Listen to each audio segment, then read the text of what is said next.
Results Radio podcast. Now listen to a slice of wisdom, a concept, a sentiment, a theory, and maybe even a rant from one of your industry colleagues. For the record. Carm Capriato here. Hey, welcome to For the Record, and I'm with Rena Rennebohm, and she invited me to join her as she talks about service advisor training.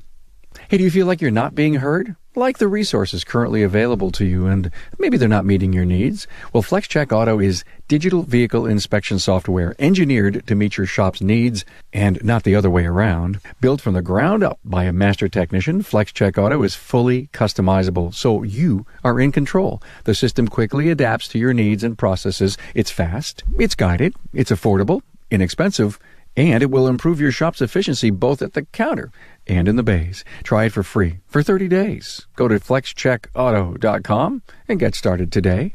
Hey, I'm happy you're enjoying the For the Record podcast series as it flows into your listening app. You know, you get a chance to listen to opinions from your colleagues right along with the long-form audio interviews from Remarkable Results Radio and the Town Hall Academy, where the business talk of the aftermarket is just a push of the play button away.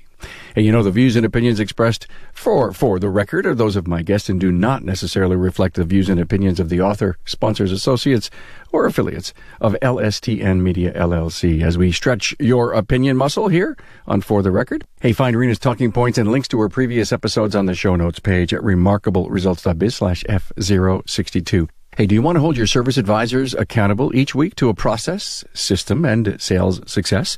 Do you think service advisor training will fix the entire business? Should a service advisor coach help groom or weed out your most important position? Well, Rena warns that a business coach also needs to be on the team as she works the front of the shop. Some nice advice for you right here on For the Record. Hi, this is Rena Rennebohm, For the Record with Carm Capriato. Oh, you invited me. Yes, I did. Thanks for joining me. Oh, hey, I'm glad to be here. Rena, you started a brand new company, huh? I did, yeah. Give me a little bit about it. Yeah, so, I have been service advisor training and coaching for over 8 years now, and it's just the very best version of me. It's everything that I've learned over the last 8.5 years, bringing to this industry. So we do mostly weekly calls with our clients, and we also have webinars and we do face-to-face stuff, but very best version of me. And I'm so excited to share it with everyone. Good for you. How do we get a hold of you? You can reach me at my website is empoweryouradvisor.com or Rena at empoweryouradvisor.com. Excellent. So you're sitting across from a client and you say, oh, I just wish I could tell them how I really feel about something. And I'll bet you we all feel like that. But the beauty of For the Record is it gives you a chance to opine about something. So if you sat down with a client to get something off your chest, what would it be? So for the most part, my clients are going to be service advisors, but the person that hires me is generally the shop owner. And so based off of who I'm talking to, that is going to be a different conversation. So if I'm talking to a shop owner, and I really don't want to sound harsh here, but when I really thought about this question, what do I want to get off my chest when I talk to a shop owner? It's stop hiring me, your service advisor coach, to change your business. I am here to enhance customer service. I'm here to make your business better. But really, shop owners need to be working with business coaches and let us do the customer service training. So I absolutely think that you should send your staff to training. Of course, your technicians, your advisors, I think everybody needs training. But what happens is I get hired to change the business, and the advisors don't have the capability of doing that. Yeah, so they're carrying a heavier load because the owner is not supporting that. Yeah, it's a lot of pressure on an advisor. So when we, get into training, an advisor and our job is to make that advisor, increase the lead to conversion, get better reviews, to do but better at sales. Those are all of the things that we will work on, but it's not going to change the core of the shop's business. So the owner comes to you and says, hey, this isn't working. Will you finally say that, but you're the problem? You know what? It depends on the relationship that I have with them, because a lot of shop owners do want to have conversations with me. I train their staff. I should have a relationship with them. And some of them don't have time to talk to me, but a lot of them take the time every single week to have a conversation with me. And those are the ones that I feel like I understand their business better. I understand, them, and I feel comfortable having those really blunt, sometimes harsh conversations with. But ultimately, Carm, I do believe that I will need to do that from this point moving forward as being the CEO of my company. Before I could pass that on to somebody else and be like, hey, you should tell this person this. Now I'm the one that has to do the dirty work.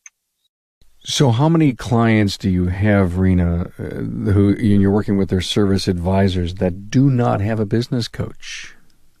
I'm going to say that for the most part, probably 80% of the people that I work with have some sort of business. And that is, some of them are just in, like a bottom line impact group, or in, one of those major 20 groups, I guess I should say. So that isn't necessarily having a business coach. So some of the clients that are in these 20 groups feel like that's enough. And I think 20 groups are awesome. I really do. But I think that having a coach that calls you once a week, that holds you accountable, that knows you really personally, that's what they need. Most of them. Why are owners hiring a service advisor, coach, and trainer like you? Good question. Well, because generally, if the owner is giving the advisor feedback, that's kind of like dad going, hey, you need to do this better. But if it's somebody out from an outside source, it is just a completely different, it's a third party. And really, my job as a coach is I become their confidant, their cheerleader, their coach. I'm not there to scold them. And I feel like, owners do their job well. And that's generally, marketing, creating culture, running the business.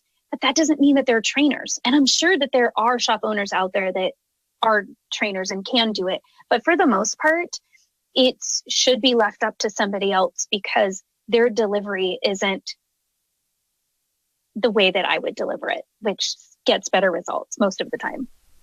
How many service advisors that you've worked with haven't made it?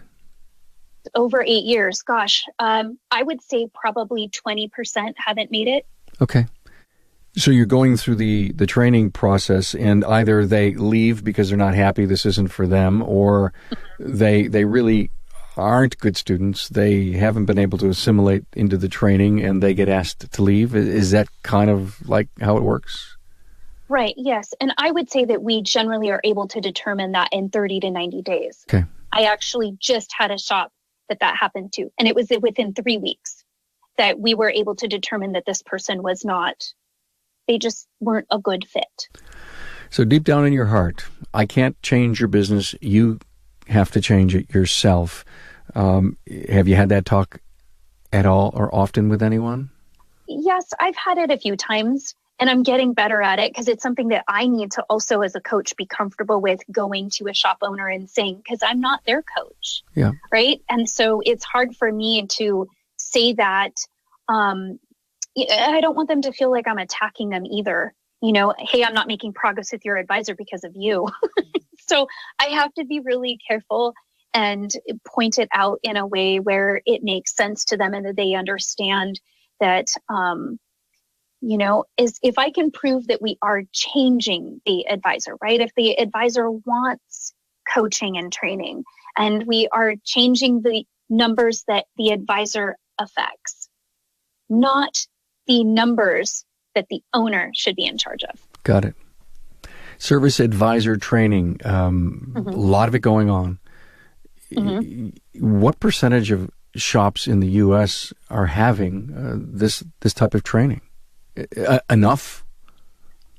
Are there enough? No, absolutely not. The number that I heard, I haven't, looked into this number myself, but the number that I've heard that's been floating around is about 10% of shops are doing coaching. So that means that there are so many jobs out there for service advisor coaches if we can get that other 90% to join on board.